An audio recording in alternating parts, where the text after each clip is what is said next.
Welcome Southeast Ohio Solar Haven. So today I just wanted to show you what's going on here with the power production. I'm bringing, right now it's kind of a cloudy day out, and I'm bringing in, well, you can see there, a little over 3,200 watts. My power consumption's 1,300 watt. Now I'll bring you down here to my battery.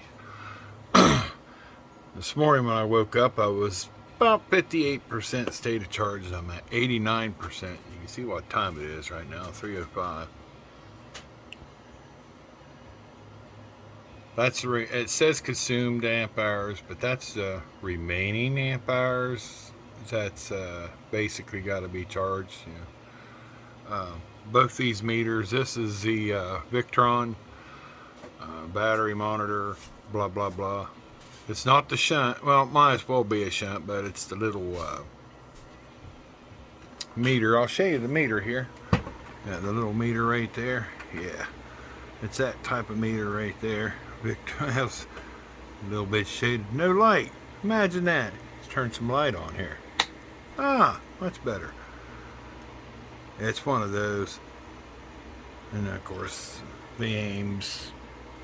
That's where I control everything, of course, for the Ames inverters and stuff. But yeah, I'll take you outside here and I'll show you what kind of day we're having here. But yeah, and this is the way it rolls. In fact, this other power meter I use, it's pretty well dead on everything. 89% showing the amount of amp hours, blah blah blah, you know. So it's pretty accurate actually. Remember, subscribe always. But yeah, I'll take you outside and show you what kind of day is going on there, and I will show you what's going on outside. Yeah, we're outside here. As you can tell, it's not a blue sky sunny day. I mean, mostly cloudy. You're getting the peaks of sun through the clouds and everything, but not bad. Solar array's doing good. As you can tell, we've been doing a little gardening work. Well, I shouldn't say we. I should say my wife's been doing some gardening work. She's more into the gardening. I will admittedly say that when it comes to the gardening, I'm a little lazy. I don't want to do it. So, but that's just the way it turns out. I did help her with a few things. We did some stuff here and stuff like that. But that's all the wifey, so I can't complain. Everything's doing fine around the woods here. Might be getting rid of this stump here soon, hopefully. Met a guy that apparently says he loves cutting down trees, and he has volunteered himself to help me get rid of the rest of this pine tree back here and possibly cut down this big old maple, because, well, quite frankly, if you look at it, it's kind of a disaster, and a lot of the limbs you can't really tell in the camera, but there's a lot of dead limbs, and that needs to be taken down. It's I think it's seen better years. You can see down here at the ground level where we was having bad winds, it's kind of settled back down, but you can see this brown splotchiness down through here. And what was happening during some of the windstorms, the tree was, being shoved by the wind, and it was lifting the ground. If the winds would have been a little more powerful, I think it would have uprooted the tree. So I think the tree has gotten weak. It's broken spots in the ground, like right there where the roots had pulled up. It's kind of like really weird. It's kind of popping up out of the ground everywhere now. It's like right through here, you can see. and another one. And it's kind of weird how the roots all of a sudden started popping up out of the ground. So we're thinking that, yeah, it probably ought to be removed, unfortunately. But you know what? Less obstacles, I guess, until you get the stumps, you know, grinded out or whatever. But yeah, the rest of this pine has to go. It's not looking too healthy after it got its top blown off from that storm earlier in the year. But we're going to cut this top of this stump off and probably find a way to get rid of that stump too. So once those three are cleared out, might make a nice little place for a garden back here. We're not sure yet, but we're figuring it out. It all takes time, and maybe even grind this old tree of heaven or tree of life they call, used to be. It's still, the stumps are in the ground there, you can see them. I've tried burning this out, and this is all further I've gotten, so clean that up too, make it look better. I got a little cleanup done out back here. Did get rid of this pile of wood that was here. I still got God only knows mess back here to clean up. It's a work in progress, clean things up. Deck and everything's looking nice this year. We got to get this deck stained this year, unfortunately. That's a little work, looks like some weeds to clean up in there.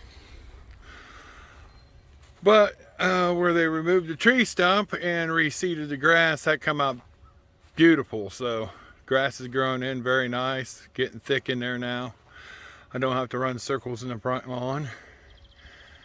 And if you've watched any of my YouTube shorts, you've seen where they were doing the power switches up here in front of our house, and they finally finished that up and got that connected up.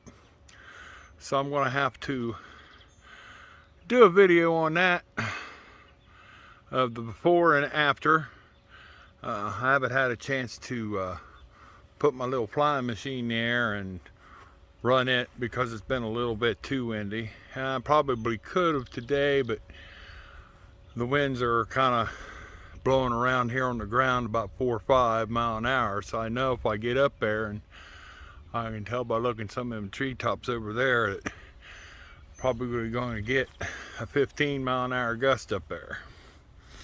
So it's probably not good. But yeah, the as I showed you there earlier, the sour production, the solar power production. You know, this is not a sunny day. It's not clear blue skies, but I still make that power, and you know, that's altogether. With the exception of these two panels here, they are connected to the other system in the house, my little, like I called my glorified phone charger system. That's only a 640 watt panel array because it's two 320 watt panels. The rest of this is all connected up inside now, and all together, subtract like 9,000, so we got 9,000 watts of total panels. So subtract 640, so we got around 8,200 watts of solar panels, and it's making mad power. So we're going to take 8,200 of that and subtract another, I won't believe it is 1,440 watts. So we got about 6,000, and we'll say roughly 6,800 watts of the array connected actually to the main system in the house that's on battery power, and it gets charged. So technically I'm using 6,800 watts of this to charge batteries and run the house.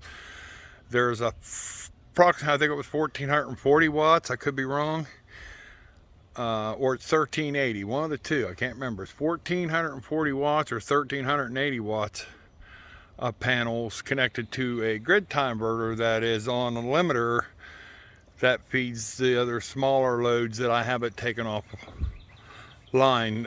Particularly one I haven't taken offline yet is septic down here, because that's a electrical powered system. Now granted, it probably doesn't take a lot. I haven't tested it yet, so that's my main plan, to get testing that. We haven't had to turn on the HVAC system, air conditioning, because, well, quite frankly, it hasn't been hot enough.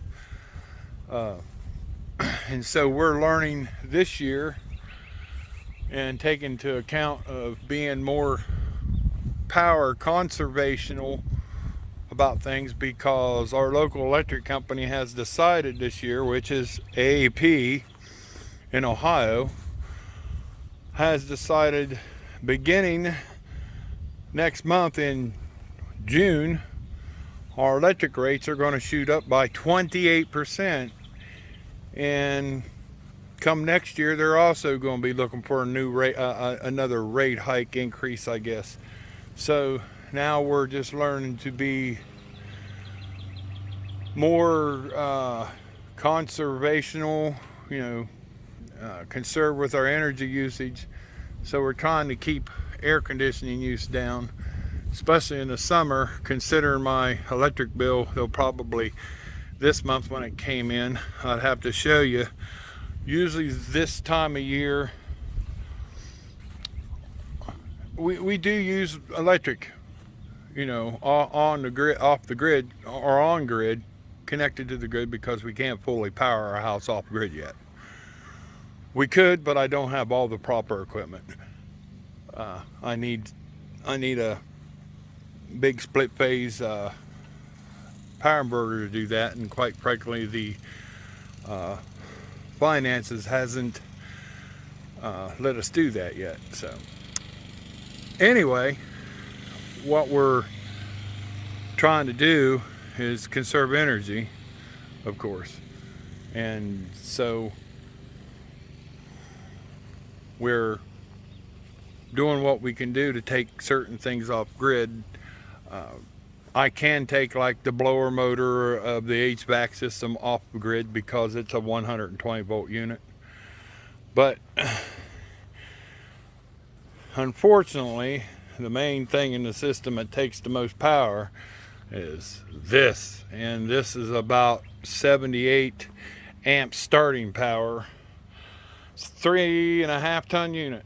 So, but when I've measured the amount of power it uses when it's running, it's like 2300 watts.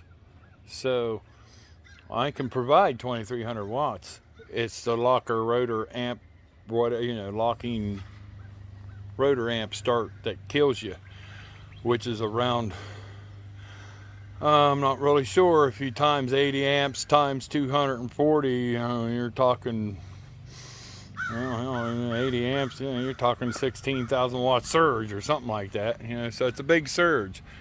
So in order for me to use a 10,000 watt split phase inverter on that, I'd have to put I forget what they call them.